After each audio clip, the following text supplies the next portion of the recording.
తండ్రి అయిన దేవుని నుండి, యేసుక్రీస్తు ప్రభు నుండి, పరిశుద్ధాత్మ దేవుని నుండి మీకు కృపా సమాధానము కలుగునుగాక. ఆమేన్. ఈరోజు మనము ఎంచుకున్న అంశము ఓర్పు. మనుషులకి సహజంగా అది చాలా తక్కువ ఉంటుంది.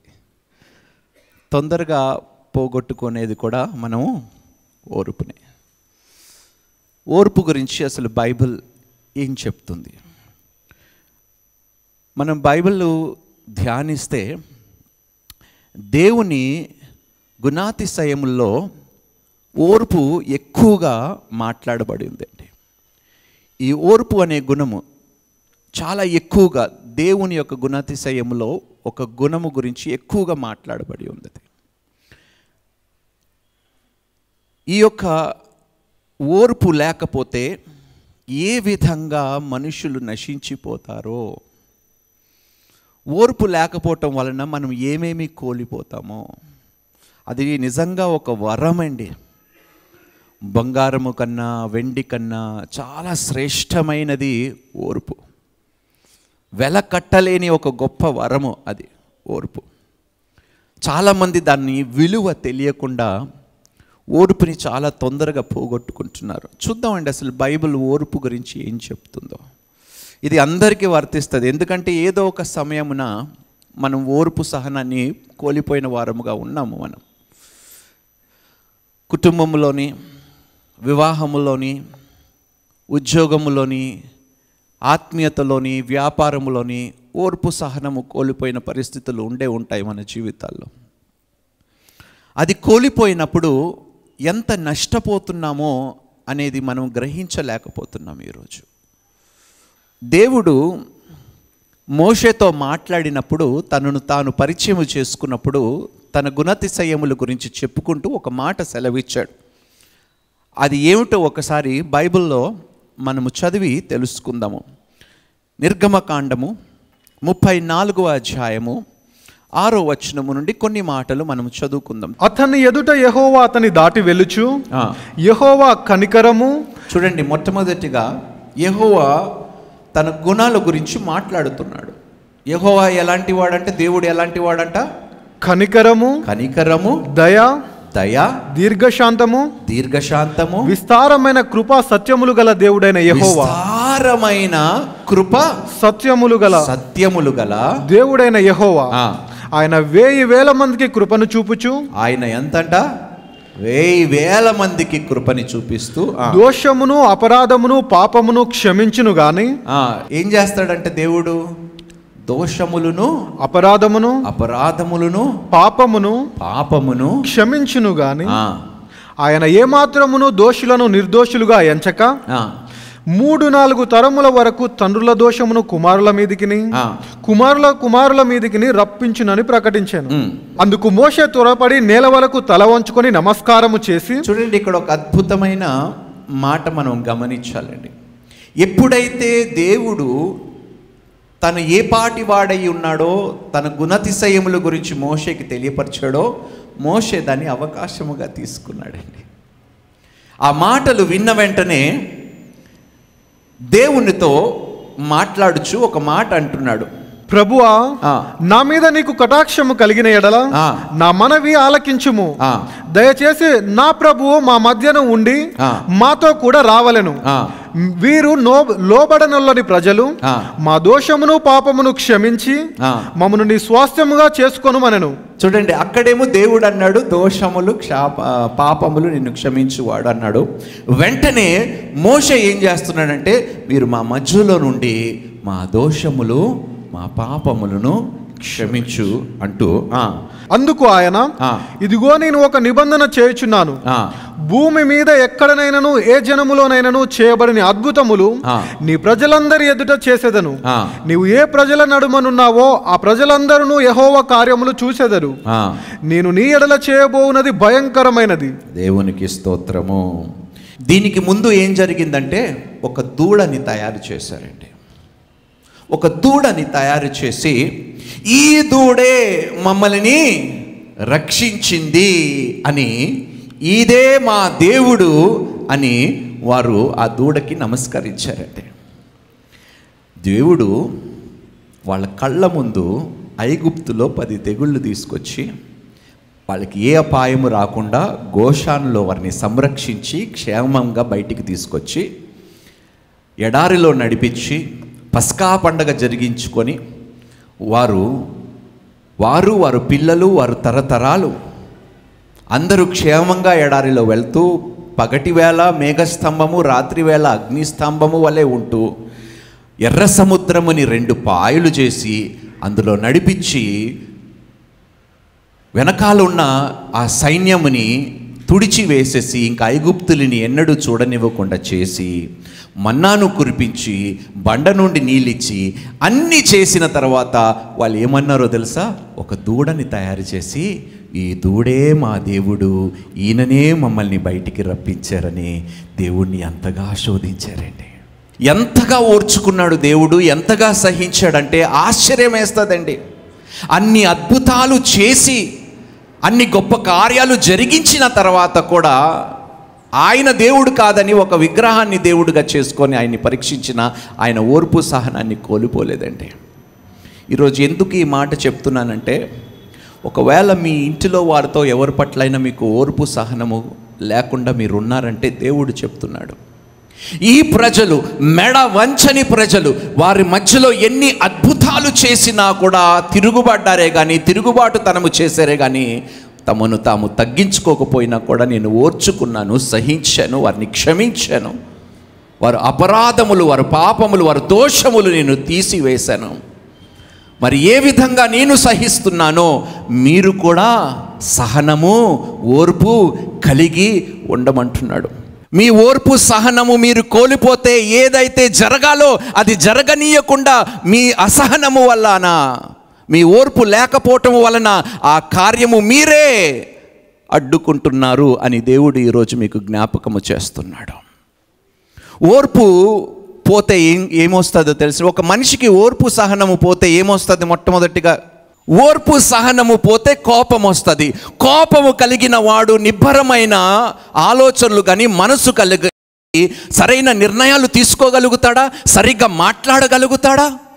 మాట్లాడలేడు, సరిగా ఆలోచించలేడు, సరిగా ప్రవర్తించలేడు, ఏ పని చక్కగా చేయలేడు అని తెలుసు కూడా ఓర్పు సహనాన్ని కోల్పోయి దుష్టునికి మనం ఇంట్లో మన జీవితంలో చోటిస్తున్నామంటే దోషము, అపరాధము ఎవరు చేస్తున్నారండి? తప్పు ఎవరు చేస్తున్నారు? మనమే చేస్తూ మళ్ళీ దేవుణ్ణి మనం ప్రశ్నిస్తున్నాము, ఎందుకు ఇలా చేస్తున్నామని. ఎంత దౌర్భాగ్యమో చూడండి. వినువారు మాత్రమే గాక ఉండకండి అంటున్నాడు దేవుడు, చెయ్యువారుగా ఉండాలని వాక్యము సెలవిస్తుంది. బీ యీ not hearers of the word but doers also అంటున్నాడు. ఓర్పు సహనము కోల్పోవటం వలన కోపం వస్తుంది. కోపం వస్తే ఇంటిలో సమాధానము. అపవాదికి ఏం కావాలండి? మీరు సంతోషంగా సమాధానము కలిగి ఉండకూడదే కదా కావాలి. అందుకనే కొన్ని పరిస్థితులు తీసుకొస్తాడు మీ దగ్గరికి. మీ ఓర్పు సహనముని పరీక్షిస్తాడు, కోల్పోయేలాగా చేస్తాడు. కానీ వాడికి అవకాశం ఇవ్వకండి దయచేసి. అవకాశం ఇచ్చారంటే మీ కాపురాలు, మీ ఇంటిలో మీరు నిప్పు అంటించుకున్న వారుగా ఉండిపోతారు. జాగ్రత్తగా ఉండండి. దుష్టుడు దేనికి వస్తాడండి? దొంగ దేనికి వస్తాడు ఇంట్లోకి? దొంగతనము చేయటానికి, హత్య చేయటానికి, పాడు చేయటానికి, నాశనము చేయటానికి వస్తాడు అని తెలిసి కూడా ఎందుకు వాడిని అనుమతించాలి? మన వివాహములో, మన కుటుంబాల్లో, మన బిడ్డల జీవితంలో, మనం పనిలో, మన వ్యాపారంలో, మన ఆత్మీయతలో ఎందుకు వాడికి చోటు ఇవ్వాలి? ఎందుకు పాడు చేసే అవకాశం దుష్టునికి ఇవ్వాలి? ఒక్కసారి మీరు ఆలోచించండి.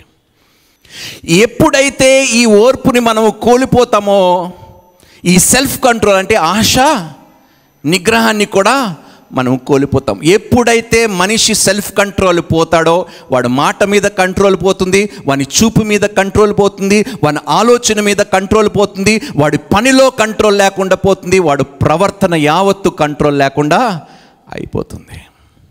చూడండి, ఒక్క ఓర్పు కోల్పోవటం వలన ఎన్ని పోగొట్టుకుంటున్నామో వెనకాల. ఈరోజు మీరు ఆలోచించండి, గత సంవత్సరం ఏ విషయమైనా ఎవరి పట్లైనా మీరు ఓర్పు సహనము కోల్పోయారా? అది ఎంత నష్టము చేకూర్చిందో మీకు. ఇప్పటి వరకు ఆ చేదు అనుభూతిలోనే మీరు బ్రతుకుతున్నారు. తప్పు ఎవరిది? వారిది కాదు, మీది. చాలామంది ఏమంటారంటే నన్ను ఎవరు ప్రేమించటం లేదు, నన్ను ఎవరు ఆదరించటం లేదు, ఎవరు నన్ను పట్టించుకోవటం లేదు. ఎందుకు తెలుసా ఇవన్నీ నీకు అనిపిస్తున్నాయి? నీలో ఓర్పు సహనము పోయింది కాబట్టి. నీలో ఎప్పుడైతే ఓర్పు సహనము పోతుందో అందరిలో నువ్వు చెడునే వెతుకుతావు, కానీ మంచి వెతికే అవకాశము ఆస్కారము ఉండదు. ఎప్పుడైతే వేలెత్తి చూపిస్తూ ఉంటామో నువ్వు ఇలా చేస్తావు, నువ్వు ఇలా చేస్తావు, కాదండి, వాళ్ళు చేసింది కాదండి. నీ ఓర్పు సహనము పోవటం వలన అందరినీ నిందిస్తున్నావు, వేలెత్తి చూపిస్తున్నావు. ప్రభువా, ఏది జరిగినా ప్రభువా, ఓర్పు సహనాన్ని నేను కోల్పోను. ఒకరోజు ఏ నోరైతే నాయనా నన్ను దూషించిందో అదే నోరు నా గురించి సాక్ష్యం ఇవ్వబోతుంది. అప్పటి వరకు ఓర్పు కలిగి ఉంటాను. దేవునికి స్తోత్రము, హల్లెలూయా. ఎందుకు తెరవాలి నా నోరుని? ఏ నోరైతే నన్ను దూషించిందో ఆ నోరు ఖచ్చితంగా నా గురించి సాక్ష్యం ఇచ్చేలాగా చేస్తావు కాబట్టి నా సహనాన్ని నేను ఎందుకు కోల్పోయేలాగా ఉండాలి? ప్రభువా, దేవుడు చేయడా? చేస్తాడా లేదా? కాదు, నిన్ను దూషించిన వారి చేతతోనే దేవుడు నీకు ఘనతనిస్తాడు. దేవునికి స్తోత్రము. ఎంత గొప్ప మాట అండి. అప్పుడు వరకు ఓర్పు సహనము కలిగి ఉండండి దయచేసి. ఎందుకు ఓడిపోవాలి మనం? ఎందుకు ఓటమిని అంగీకరించాలి? ఎప్పుడైతే మనము ఓర్పుని పోగొట్టుకుంటామో కనికరము మనల్ని విడిచిపెడతాదంటే అండి. కనికరము మనల్ని విడిచిపెడతాదంట. అంటే ఎవరిని కనికరించే స్థితిలో ఉండము. దయ చూపించే స్థితిలో ఏమాత్రం ఏ మనుషుడు ఉండడంట ఓర్పు సహనము కోల్పోతే. ఎప్పుడైతే నువ్వు కనికరించవో దయ చూపించవో నువ్వు ఎవరితో ఒప్పందం చేసుకున్నావు? ఎవరి పక్షమును నువ్వు నిలబడి ఉన్నావు? ఎవడు కనికరం చూపించడండి? అపవాదే కదా. మరి ఎందుకు వానితో చేతులు కలుపుకుంటారు మీరు? దేవుని యొక్క ఓర్పు గురించి మనం కొన్ని మాటలు మనం తెలుసుకుందామండి బైబిల్లో నుండి. గాడ్స్ పేషెంట్, మనిషి పట్ల ఎంత ఓర్పు సహనము కలిగి ఉన్నాడు. ఒక ఉదాహరణ నాదే తీసుకుందామండి.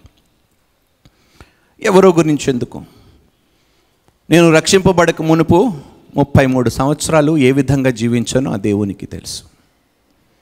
ఈ 33 సంవత్సరాల్లో ఎంతోమంది స్నేహితులు ఓర్పు సహనం కోల్పోయారు. నేను ఎంతోమంది పట్ల ఓర్పు సహనము కోల్పోయాను. నా కుటుంబము కూడా నా పట్ల ఓర్పు సహనము కోల్పోయారు. ఇలా ఓర్పు సహనము లేకుండా పాపిష్టి జీవితాన్ని బ్రతుకుతున్న నాకు దేవుడు ఓర్పు సహనాన్ని చూపించాడంటే ఆయన ఎంత గొప్ప దేవుడై ఉండాలండి.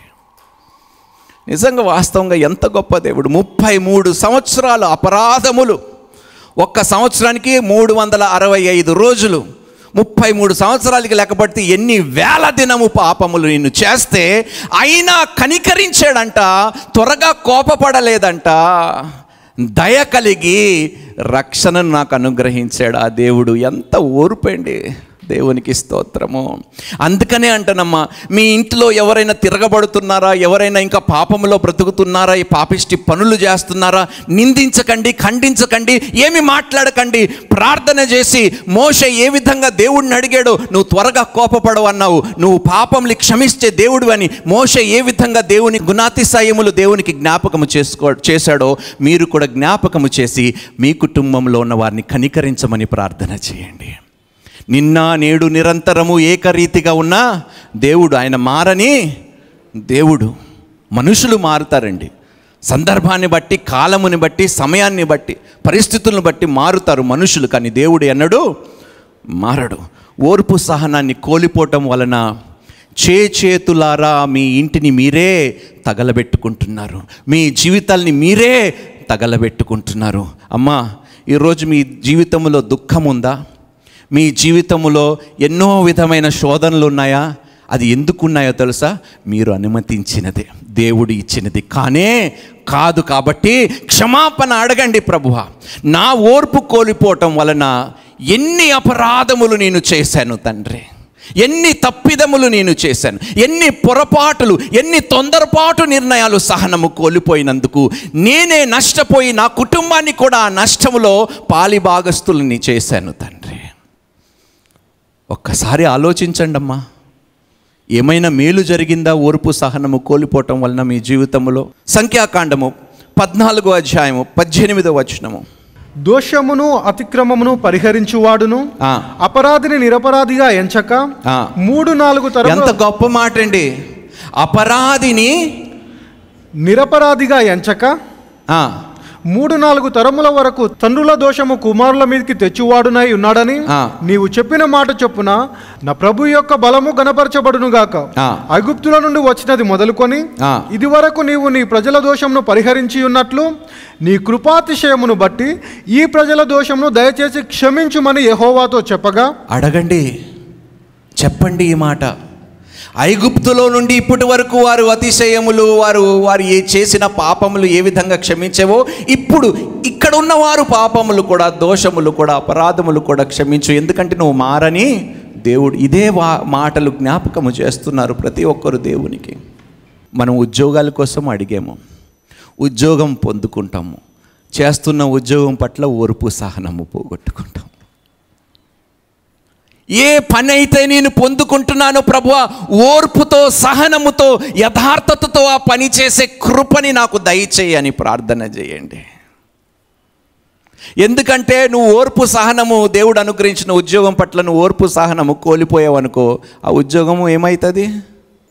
ఏ భార్యని నీ జీవితంలో తీసుకొస్తే ఆ భార్య పట్ల ఓర్పు సహనము కోల్పోతే జతపరిచిన దానిని ఎవరు వేరు చేయకూడదన్న మాటకి విరోధముగా నువ్వు కార్యము చేస్తున్నావా చేయటము లేదా? మీరే నిర్ణయించుకోండి.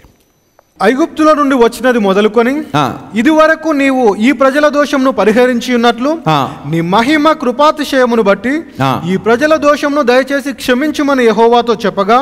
చూడండి ఏమి అడిగాడు? ఈ ప్రజలు దోషములను క్షమించమని అడిగాడు.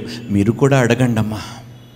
ఎన్ని సంవత్సరాలు అడుగుతారో, ఎన్ని నెలలు అడుగుతారో, ఎన్ని దినాలు అడుగుతారో, మీ భర్త తిరుగుబాటుతనములో బ్రతుకుతున్నాడా, తాగుబోతా, నాకు అనవసరము, రక్షింపబడ్డాడా లేదో, కానీ దేవుడు తన జీవితంలో కార్యము చేసే వరకు అడుగుతూనే ఉండండి. సహనము, ఓర్పు కోల్పోకుండా అడుగుతూనే ఉండండి తీవ్రతతో.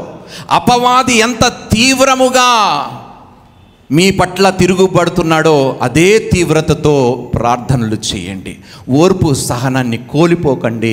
అమ్మ, అపవాదికి కావాల్సింది ఏమిటో తెలుసా? చిచ్చి వీడు మారడు, చిచ్చి ఈమె మారదు, వీళ్ళు బ్రతుకులు ఇంతే అనేలాగా విత్తనము మీ నోటితోనే విత్తి మీ ఓర్పు సహనాన్ని కోల్పోయేలాగా చేసి ప్రార్థనలు ఆపించే పనిలోనే సైతానుడు ఉన్నాడు. కాబట్టి వాడికి చోటు ఇవ్వకండి, వానికి అవకాశం ఏమాత్రం ఇవ్వకండి దయచేసి. వాడు చాలా కుయుక్తి కలిగిన వాడు, జాగ్రత్త. చాలా మోసాలు చేస్తున్నాడు.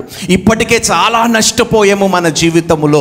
ఎంతో దీవెనలు దేవుడు ఇవ్వాలనుకుంటే చేతులారా మన ఓర్పు సహనాన్ని కోల్పోయినందుకు ఎన్నో అవకాశాలు, ఎన్నో ఆశీర్వాదాలు, ఎన్నో దీవెనలు, ఎంతో సమాధానము చేతులారా మనం పోగొట్టుకున్నాము, పాడు చేసుకున్నాము.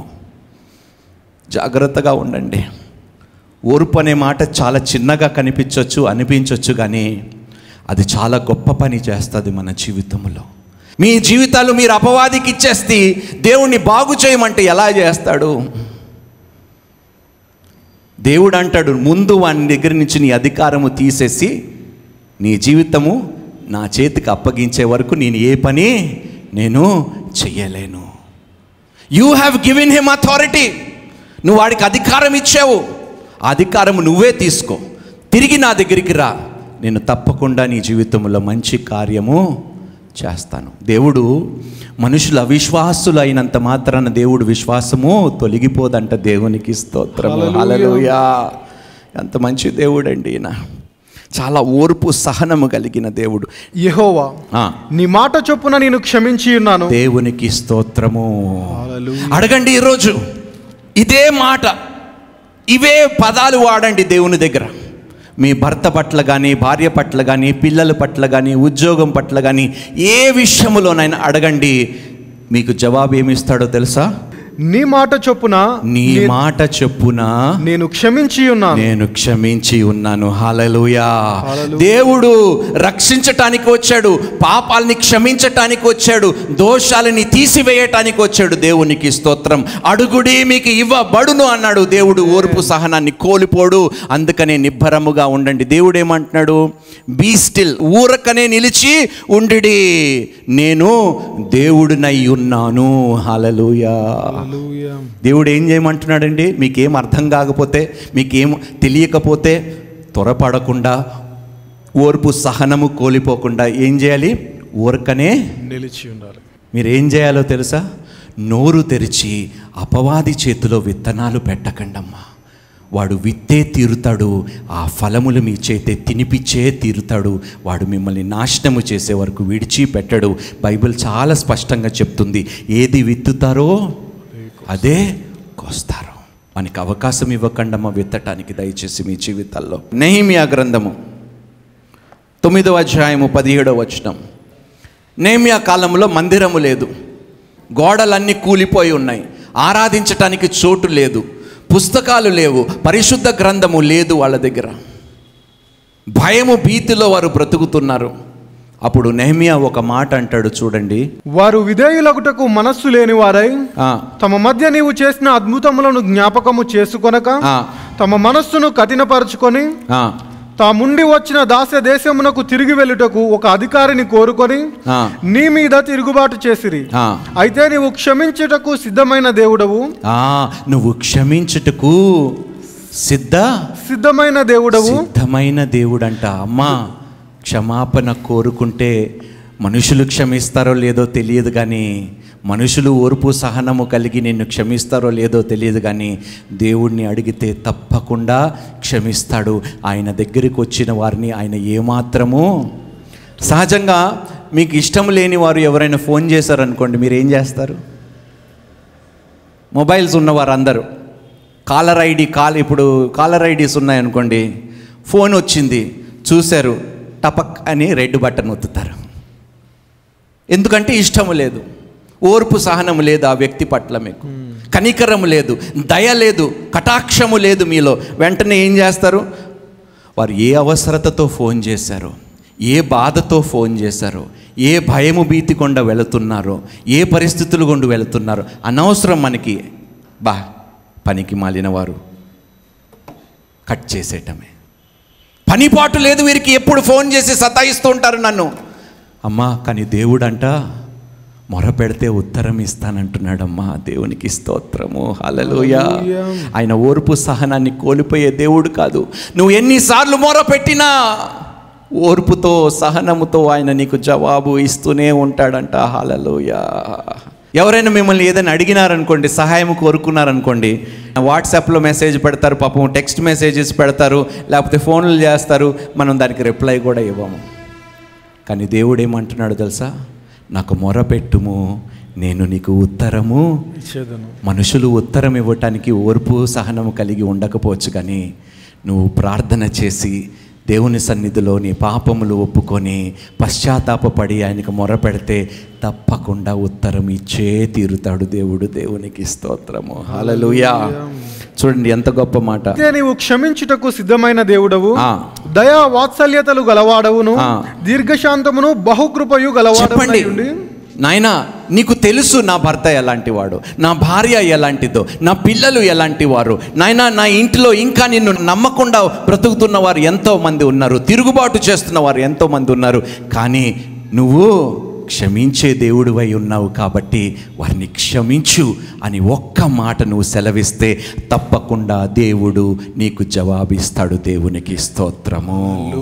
దీర్ఘశాంతమును బహుకృపయు గలవాడవునై ఉండి వారిని విసర్జింపలేదు. చూడండి, ఎన్ని వందల సంవత్సరాలు గడిచిపోయినా కూడా అదే మాట ప్రవక్త కూడా చెప్తున్నాడు, అదే మాట మోషే చెప్పాడు. వందల సంవత్సరాలు అయిన తర్వాత కూడా దేవుడిలో మార్పు లేదని నిరూపిస్తున్నారు. దేవుని వాక్యము నిరూపిస్తుంది మనకి దేవుడు మారని దేవుడని. ఎంత గొప్ప గ్రంథము, పరిశుద్ధ గ్రంథము ఇదో. వందల సంవత్సరాలు అయిపోయాయి నెహెమ్యాకి, మోషేకి కూడా. కానీ నెహెమ్యా అదే మాట, ఏ మాట అయితే మోషే అన్నాడో అదే మాట చెప్తున్నాడు. అందుకని ఈరోజు నెహెమ్యా నుండి ఈరోజు కూడా నేను అదే మాట చెప్తున్నాను. నిన్న నేడు నిరంతరము ఏకరీతిగా ఉన్న దేవుడు నీ దేవుడై ఉన్నాడు. ఓర్పు సహనము కలిగిన దేవుడు నీ దేవుడై ఉన్నాడు. త్వరగా కోపపడని దేవుడు నీ దేవుడై ఉన్నాడు. నిన్ను క్షమించి నీ అతిక్రమము పట్ల నీకు దోషమును శిక్షని ఇవ్వకుండా దేవుడై ఉన్నాడు. దేవునికి స్తోత్రము, హల్లెలూయా. అలాంటి దేవుడిని మనం పొందుకున్నందుకు సంతోషించండి. పాపిష్టి ఆలోచనలు, పాపిష్టి తలంపులు, పాపిష్టి పనులు ఇన్ని చేసినా కూడా ఆయన సింహాసనమును విడిచిపెట్టి, ఆయన మహిమను విడిచిపెట్టి, రిక్తునుగా తనను తాను చేసుకొని మరణానికి విధేయుడుగా ఆయన ఈ లోకానికి వచ్చి ఓర్చుకున్నాడు. నీ పాపంని తన మీద ఆయన మోపుకున్నాడు. ఎంత ఓర్పు ఉండాలండి ఒక మనిషికి, ఎంత సహనం ఉండాలండి. నీలాంటి వాడిని, నాలాంటి వాడిని సహించటానికి ఆ దేవునికి ఎంత గొప్ప ఓర్పు ఉన్నదో, అలాంటి దేవుడు మన దేవుడు అయినందుకు సంతోషించండి. దేవునికి స్తోత్రము. ఓర్పు లేని వాడికి ప్రేమ కూడా ఉండదండి. ప్రేమ లేకపోతే నీలో దేవుడు ఏమిటమ్మా? దేవుడు ప్రేమ స్వరూపి కాబట్టి నీలో ప్రేమ లేదంటే మరి ఎవరు నివసిస్తున్నారో, ఎవరికి చోటు ఇచ్చారో మీ జీవితాల్లో నాకైతే తెలియదు. కానీ దేవుడు ఏంటున్నాడంటే ప్రేమ ఉంటేనే ఓర్పు ఉంటుంది. అంటే ఓర్పు ఉంటే ప్రేమ ఉంటుంది, ప్రేమ ఉంటే ఓర్పు కూడా ఉంటుంది. ఈరోజు మీరు ప్రేమ పొందుకుపోవటానికి కారణం ఏంటో తెలుసా? మీ ఓర్పుని మీరు ముందు కోల్పోయారు కాబట్టి, మీ అసహనాన్ని మీరు వ్యక్తపరిచారు కాబట్టి, అవతలవాడు మీరు విత్తిన దానికి ప్రకారమే మీకు తిరిగి ప్రవర్తిస్తున్నాడు. ఓర్పు పరిశుద్ధాత్మ ఫలము.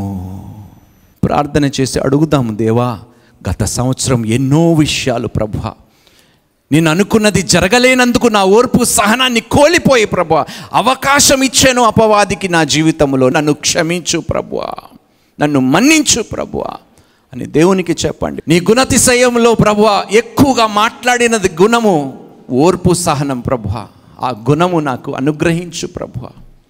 ఏ విషయములోనైనా ఎవరి పట్లైనా వారు ఎంత కీడు చేసినా నాయనా నా ఓర్పు సహనము కోల్పోకుండా విజ్ఞాపనలు ప్రార్థన ద్వారా వారి కోసము చేసే ఓర్పు సహనము నాకు దయచేయమని అడగండి దేవుణ్ణి. అమ్మా నష్టపోతున్నామమ్మా ఓర్పు సహనాన్ని కోల్పోయి. చాలమ్మా మనం నష్టపోయింది చాలు, మన జీవితాల్ని తగలబెట్టుకున్నది చాలు, ఇంకా ఆపేద్దాం, ఫుల్ స్టాప్ పెట్టమని చెప్తాం దేవుణ్ణి. యేసయ్యా ఇంకా ఎన్నడూ నా ఓర్పు సహనము కోల్పోకుండా ఫుల్ స్టాప్ పెట్టు నాయనా తండ్రి. Jesus.